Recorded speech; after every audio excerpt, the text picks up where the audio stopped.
Subscribe பண்ணாதவங்க subscribe பண்ணுங்க. அப்படியே பக்கத்துல இருக்க பெல் ஐகானையும் பிரஸ் பண்ணுங்க.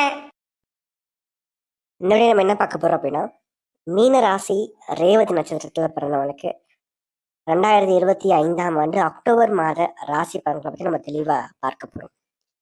இந்த அக்டோபர் மாதம் எத்தகைய ஒரு மாற்றங்களை வாழ்க்கையில கொடுக்கும்ன்றத தெளிவா பார்க்கலாம் வாங்க.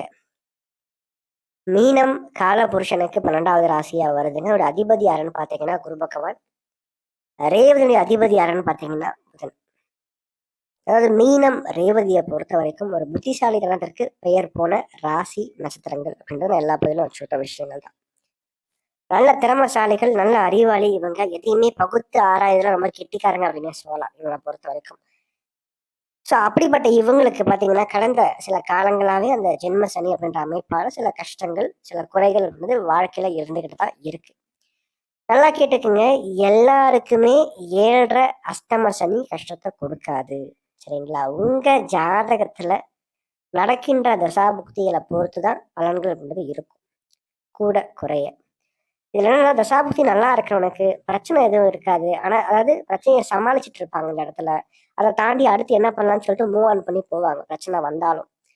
தசாபுக்தி சரியில்லாதவங்களுக்கு ஒரு பிரச்சனை வருதுன்னா அப்படியே அடி வாங்கிட்டு அப்படியே உட்காந்துட்டு இருப்பாங்க. அடுத்து எழுந்துக்கவே முடியாது அவங்களால. அதாவது எழுந்துக்காம அப்படியே உட்காந்து அடி வாங்கிட்டே இருப்பாங்கன்ற அதுதான் விஷயம். அப்போ இந்த காலகட்டத்தை பொறுத்த வரைக்கும் பாத்தீங்கன்னா, சனி ராசிக்குள்ள இருக்கார், 7ஆம் இடத்துல சூரியன் இருக்கார். 6ஆம் அதிபதி 7ஆம் இடத்துல போய் அமரும் போது என்ன ஆகும்னா, வாழ்க்கை துணையாரால் கொஞ்சம் மன கஷ்டங்கள் சார்ந்த விஷயங்களை வாழ்க்கையில் நிறைய கடந்த காலங்கள்ல பார்த்துருப்பீங்க. ஒண்ணு கணவன் மனைவிக்கிடையே கருத்து வேறுபாடு ஏற்படுறது, அல்லது காதல் வாழ்க்கையில பிரச்சனைகள் ஏற்படுறது, பிரச்சனைகள் பிரிவுகள் சார்ந்த விஷயங்களை கொடுக்கறது, அல்லது ஏதாச்சும் உடல் உபாதைகள் சார்ந்த விஷயங்களை உண்டு பண்ணி கொடுத்துருக்கும். அதே மாதிரி ஒரு தெளிவில்லாம என்ன பண்றது, ஏது பண்றது, அடுத்து என்ன பண்ணலாம் வாழ்க்கையில அப்படின்றத ஒரு தெளிவில்லாம சுத்திக்கிட்டு இருக்கக்கூடிய தன்மையை இது வந்து உண்டு பண்ணி கொடுக்கும். ஒரு சோம்பல்தனம், ஒரு மந்தத்தனத்தை வந்து மிகைப்படுத்தி கொடுத்துருக்கும் அப்படின்னே சொல்லலாம். ஏன்னா சனி அப்படின்றது ஒரு அதாவது ரொம்ப ஸ்லோ பிளானட். சரிங்களா? மந்தத்துக்கு பெயர் போன கிரகம் சனி தான். அந்த சனி ராசிக்குள்ளேயே வந்து உட்காரும் போது என்ன ஆகும்னா, எதையுமே வந்து தள்ளி போடுகின்ற ஒரு பழக்கம், எதுலையுமே வந்து பார்த்தீங்கன்னா ஒரு பிடிமானம் இல்லாம என்ன பண்றது, ஏது பண்றது, அடுத்து என்ன பண்ணா வாழ்க்கை மாறும்ன்றத தெரியாம நிறைய பேர் சுத்திக்கிட்டு இருப்பாங்க. சரிங்களா? ஸோ இது போன்ற தன்மைகளை தான் சனி வந்து கொடுப்பாரு. அதே மாதிரி எல்லாருக்கிட்டையும் எடுத்தெறிஞ்சு பேசுறது, நிறைய பகைவர்களை நிறைய வளர்த்துப்பீங்க இந்த காலகட்டத்துல. சரிங்களா? அப்போ இந்த மாதம் எப்படி இருக்கு, இதெல்லாம் ஒரு பக்கம் தள்ளி வச்சிருக்கு. இந்த மாதம் எப்படி இருக்கு, அதாவது அக்டோபர் மாதத்துடைய 2வது பகுதியில இருந்து பாத்தீங்கன்னா அப்படியே மெல்ல மெல்ல லேசா வந்து பாத்தீங்கன்னா உங்க பக்கம் காத்து வீச ஆரம்பிக்குங்க. சரிங்களா? அது என்னன்னா, ராசிநாதன் குரு அதிசார கதியில இந்த அக்டோபர் மாதம் 18ஆம் தேதிக்கு வந்து பாத்தீங்கன்னா பயிற்சியாகி உச்சம் பெற போகிறார் கடகத்துல. 5ஆம் இடத்துல குரு உச்சம் பெற்று ராசியை பார்க்கறது ஒரு மிகப்பெரிய ஒரு உன்னதமான ஒரு அமைப்பு அப்படின்னு நான் சொல்லுவேன். சரிங்களா? ஸோ இந்த காலகட்டத்துல இதனால் வரைக்கும் உங்களோட வாழ்க்கையில எது முட்டுக்கட்டையா இருந்துச்சு உன் முன்னேற்றத்துக்கு அப்படின்னு தெரிய வரும். சரிங்களா? 2வது, அந்த முட்டுக்கட்டைகள் எல்லாம் விலக்கி சொந்தமா முயற்சி பண்ணி முன்னேற முயற்சி பண்ணுவீங்க.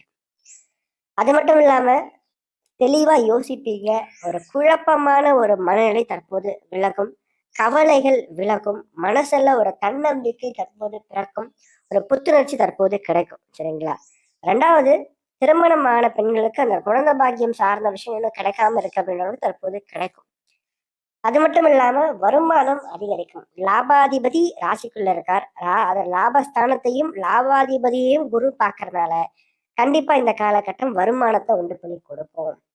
செலவுகள் குறையும், கட்டுக்குள்ள இருக்கும்.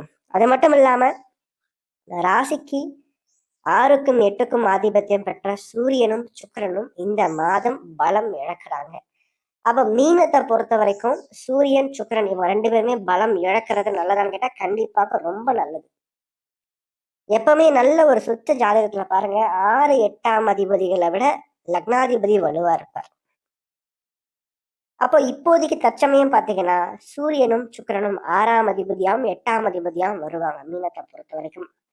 ஆதிபத்தியம்ன்றது வேற, காரகத்துவம்ன்றது வேற. சரிங்களா? சூரியனுடைய காரகத்துவம், சுக்கிரனுடைய காரகத்துவம்ன்றது வேற.